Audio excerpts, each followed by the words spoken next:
So where were we? Good. So QAOA, and I was kind of wondering, I think in the last video, I was like, where does this whole thing come from? Like, because I kind of went from, okay, that's the yellow submarine project, that's the code, and then okay, what's QAOA, because I had no idea, and kind of learned everything, but it was mostly using the sort of discrete quantum computing, the model gate that everyone knows about, and then it's like, yeah, but what's the connection with the yellow submarine? Because this guy's used, so Mihao, they use basically other gates which are like for continuous variable quantum computing, so the CVQC. And then I kind of quickly scanning the paper realized that this is what they use as a model, and that this is based on two different papers. So the first part of the paper, for some reason I can't draw here. I don't have the drawing tools on PDFs, but I'm using Screencastify, but I can't really. Anyway, so this is the first part is actually based on this paper, and I kind of quickly scanning it. You kind of see this figure. There's a lot of similarity in here, right? So you've got these S gates, which are squeeze gates, and then this whatever unitary, that's kind of like these first two columns, and then the rest apparently is based on an architecture that's presented in this paper. If I remember, I'll try to link those papers in the description of the video below, so you can go and check them out as well. And what I want to do now is a quick overview on those papers. Just scan them through and see what can happen. So the first we're gonna so this is the first is about how do we encode. It's about finding a way to encode a graph in a circuit. So this is of an introduction. Then there is summary, embedding an adjacency matrix into a mixed or pure Gaussian state, and connect the Hafnian of the adjacency matrix to the measurement probability. So you've got some graph examples, complete graph of 4 vertices. A, B, 3 perfect matchings of the 4 vertex complete graph. I don't know what are perfect matchings in this case.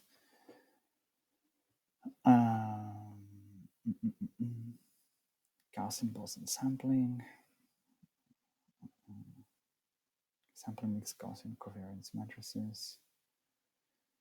M plus N mode circuit that generates M mode mixed Gaussian covariance matrices. Okay. Thermal states are generated by tracking out the other N modes of 2 N modes. Then N single mode squeeze the thermal states, and the other MN single mode squeezes with squeezing parameters RK squeeze the vacua.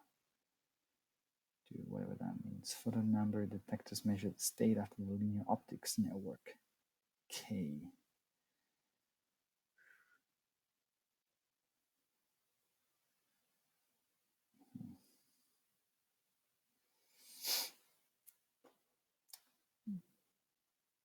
Two M mode. Oh, this is the one that is used actually. Yeah. 2M mode canonical circuit that generates pure Gaussian covariance matrices are injected into a linear optics network. I mean, I'm guessing that's sort of an implementation detail of how this is sort of because that's like photonic quantum computing. That sounds like it has to do with light because there's optics. The squeezing parameters RK could be 0 and correspond to a vacuum input.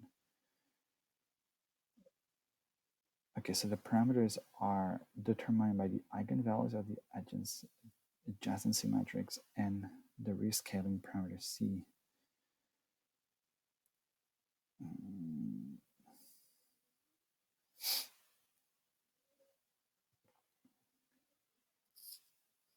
So scalability, complete graphs, Gaussian. In this work, we have shown how to use a quantum device of squeezed states and photon counting measurements to estimate an important classical hard to compute property of arbitrary graphs based on the relation between Gaussian Boston sampling and graph theory. Systematic and programmable method to map an arbitrary adjacency matrix of an undirected graph to a continuous variable Gaussian state. Okay, I mean that's kind of what I'm interested to grasp at the intuition level.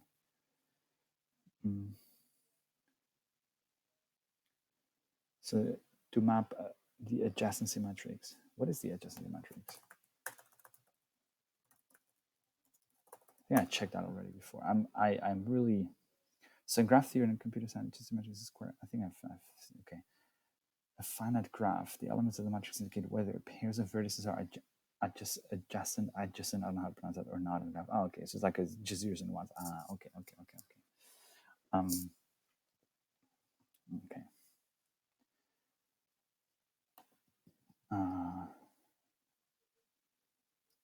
Sampling the photon number distribution of the Gaussian state. The resources, okay. But as I'm guessing that the way this works is like you have sort of a all the elements of the matrix like that, and then maybe you kind of squeeze the ones that, like maybe you squeeze the ones where there's a one or something like that. I mean, because I don't remember exactly what the squeezing gate was. I think it was what was the squeezing gate intuitively.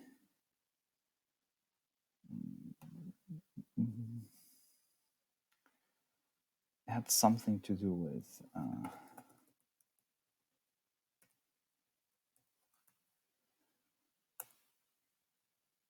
Gaussian states, CD gates,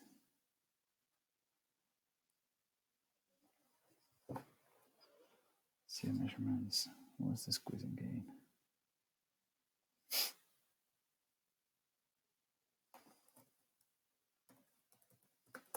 Because I remember this had to do with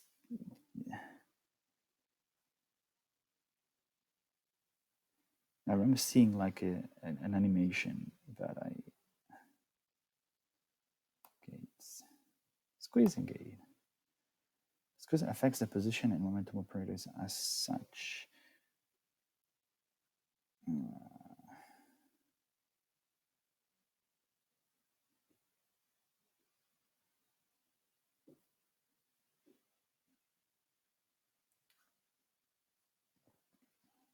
Squeezing.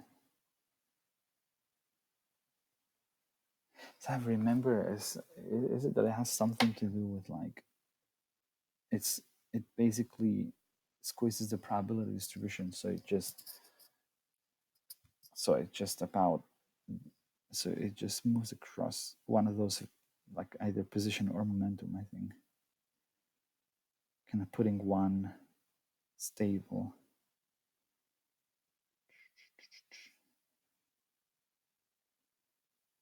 Something like that. We'll see.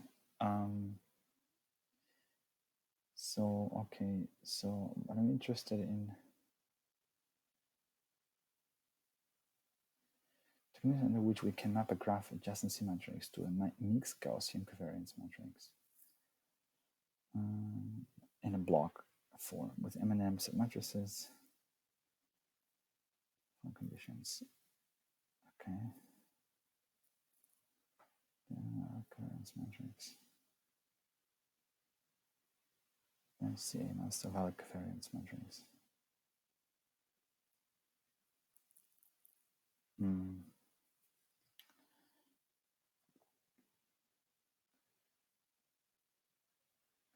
Gaussian state is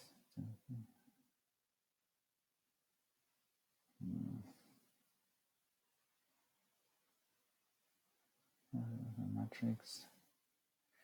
This implies a mixed Gaussian state can be generated by injecting single-mode thermal states into an M-mode linear optics network, passing through M single-mode squeezers and then another linear optics network.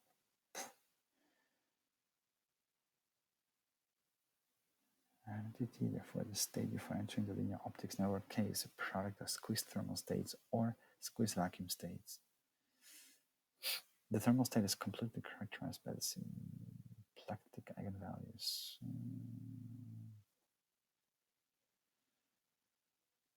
So that is eigenvalues.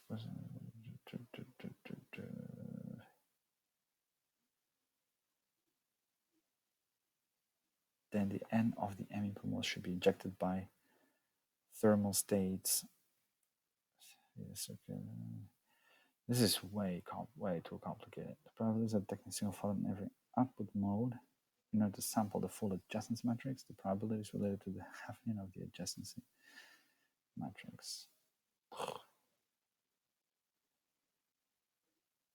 Okay, but then, and that seems to be another way. So that like different strategies A, B, and C. C, sampling pure Gaussian covariance matrices. Does not satisfy the three conditions discussed in section 2B, and thus does not map to mixed Gaussian covariance. The strategy to overcome this is to embed A into a bigger adjacency matrix, which can be mapped to a valid covariance matrix. So they're mapping the adjacency matrix to a covariance matrix, and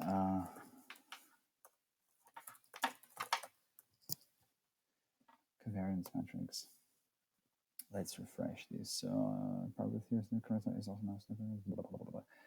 So elements in the I and J position is the covariance between the I and the J element of a random vector. Okay. Joint variability of two random variables. Okay. Graph values of one variable mainly correspond to the graph and the covariance is positive. Okay. That was the case. So it's basically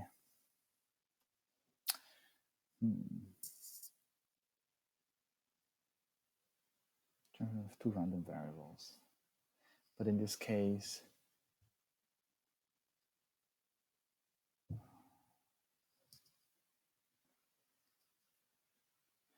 so what I'm assuming is that it's basically the idea here is that you can map that into a covariance matrix, because if you're doing the covariance of if you have a vector being the nodes of your graph and you do the covariance with itself, then you're kind of going to get those where there where you've got, because then there's like they are constantly they're sort of the same, right? So you would have the same, you would kind of have intuitively there where the edges are, you will also have a positive covariance. Kind of, I don't know. Pretty bad at math, as you can see, and statistics. So I'll be just learning on the way.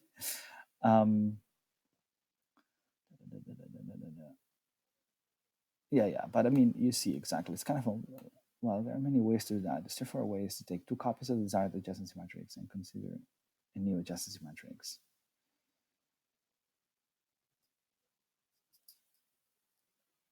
Okay, so it takes the adjacency matrix and it just multiplies it by itself. So that's what I'm saying. Okay. In this case, the new adjacency matrix satisfies the three conditions. Okay, and more importantly, it maps to a pure Gaussian covariance matrix. It's easier to prepare than a mixed one. The price we have to pay is double the number of modes. Okay, in a special case of the decomposition shown in figure 2, a pure Gaussian covariance matrix can be produced by injecting single mode squeezed states into a linear optics network. What is a linear optics network? Linear optics network.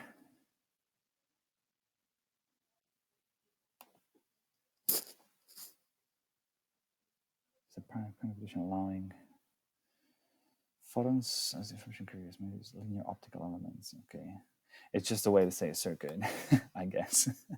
Linear optics network, like with beam splitters, phase shifters, and mirrors. Okay. So I'm assuming that just means a circuit, a photon circuit, like whatever, like mode circuit. Single mode squeezed states. The squeezing parameter Rk of the kth input single mode squeezed state is determined by the eigenvalues of the adjacency matrix, and the rescaling parameter C, the eigenvalues of the adjacency matrix A. Therefore, given an adjacency matrix, we can immediately determine the input squeeze states in the linear optics network according to the Euler decomposition as shown here. What is the Hafnian of the adjacency matrix? Hafnian.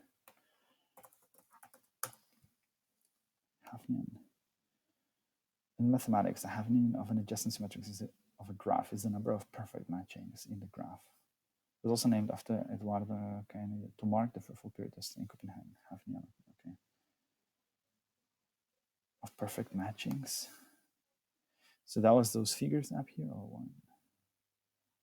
3 perfect matchings. Why are 3 perfect matchings?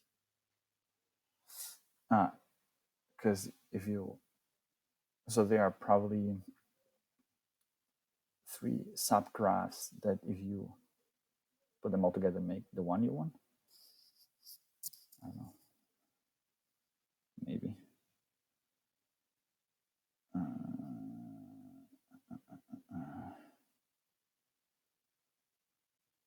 Where was I? Oh, here.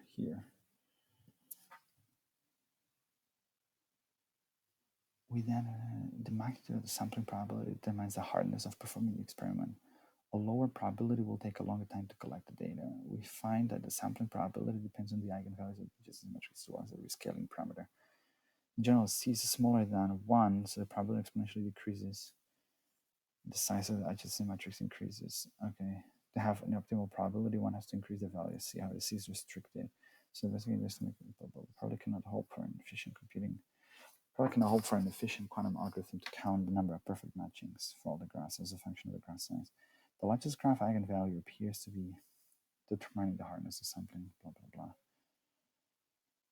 blah. Example. Yeah, well, doesn't look like.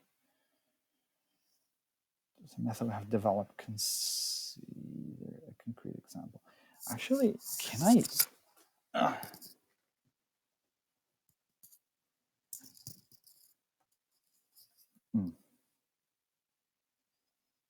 Can I just try that? I don't know if I cannot. But I don't know what's in here. I was thinking, I don't know if can I just get an Xanadu account and test that.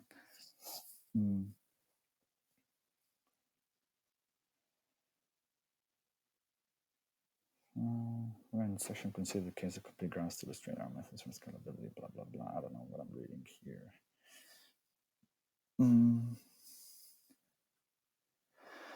How we can find this not optimal for complete graphs?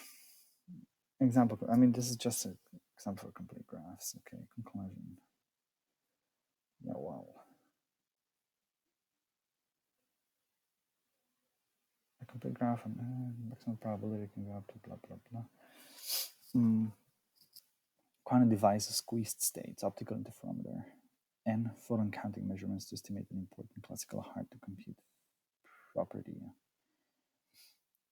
But what is in U? I mean, in here as well, like what is U?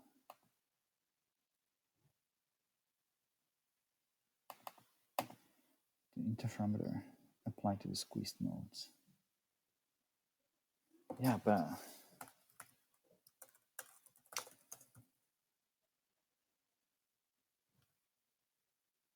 figure 1.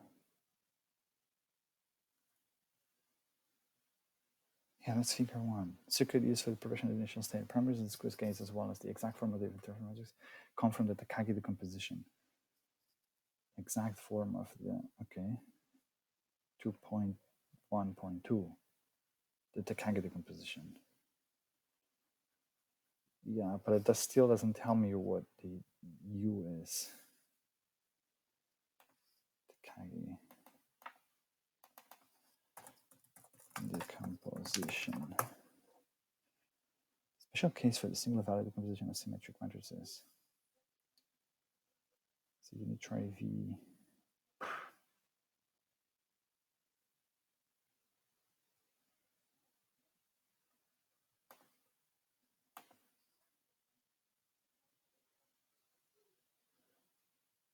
Symmetry matrix, then the guy tells us that, okay.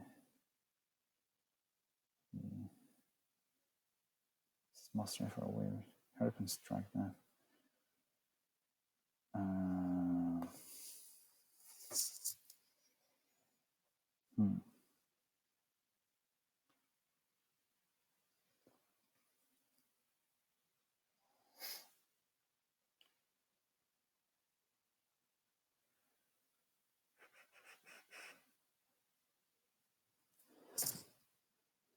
So, circuit design. So I don't know yet what the U is, but intuitively it seems like that's what's happening here. Conclusions. Yeah, no, which means that's it. Map.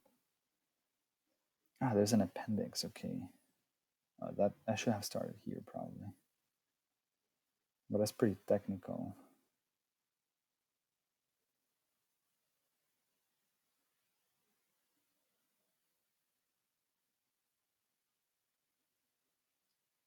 I should have started here probably. Okay, so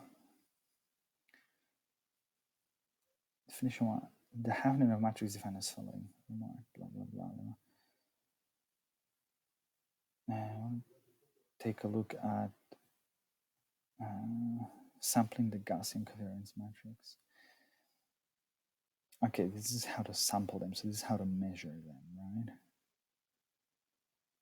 But how to map them into a covariance matrix. That's what I'm interested in.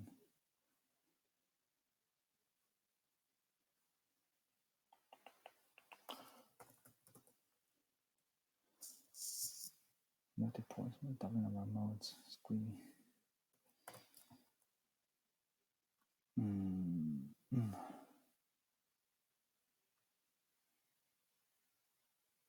So the adjacency matrix defines how this is set up. Okay. Yeah.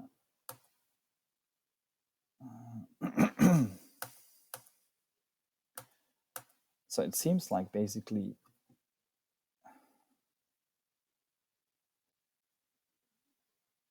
if I don't know, my intuition tells me that what this does, and I'll just move forward and then I'll probably come back to this, but what these first two gates do is they prepare the matrix by first kind of squeezing the state in a way that it represents the adjacency matrix. As a, I don't know, and then it amplifies somehow this.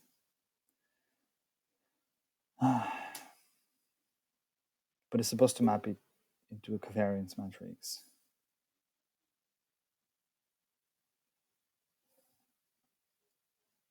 It seems intuitively it seems kind of fine, but I'm like, kind of missing something because here you have the adjacency matrix.